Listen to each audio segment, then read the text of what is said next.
நம்ம இப்போது last year question பேப்பர்லேருந்து ஒரு ஆல்ஃபாபெட் சீரீஸ் தான் பார்க்க போகிறோம். இது ஒரு மிக்சிங் டேம். ஸோ இங்கே 1 2 3 4 கொடுத்துட்டாங்க. இந்த டேம் மட்டும் மிக்சி பார்க்கலாமா? ஸோ இப்போ ஃபர்ஸ்ட் ஆல்ஃபாபெட் எல்லா டேம்லேருந்தே பார்க்கலாம். STU, அதுக்கடுத்து ஒன்று மிஸ்ஸிங் W. ஸோ இது அப்படியே ஆல்ஃபாபெட் சீரீஸில் தான் போகுது. STUVW. ஓகேவா? ஸோ அப்போ இங்கே யார் வருவா? ஃபஸ்ட் லெட்டராக V வரும். ஸோ அடுத்த செகண்ட் லெட்டர் செக் பண்ணலாமா? C, டியை விட்டுட்டு இ, அடுத்து எஃப்ஐ விட்டுட்டு ஜி.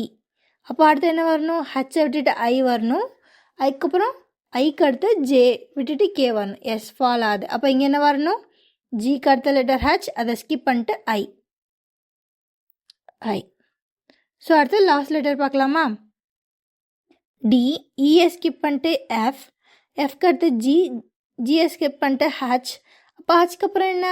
ஐயை ஸ்கிப் பண்ணிட்டு ஜே வரணும். ஜேக்கு அப்புறம் கேயை ஸ்கிப் பண்ணால் எல் வரணும். ஓகேவா? ஓகே, அப்போ இங்கே என்ன வரணும்? ஹெச்க்கு அடுத்து ஐயை ஸ்கிப் பண்ணிட்டு ஜே வரணும். ஓகே. ஸோ இதான் ஆன்சர். அப்படி பார்த்தா ஆப்ஷன் பி. ஓகேவா?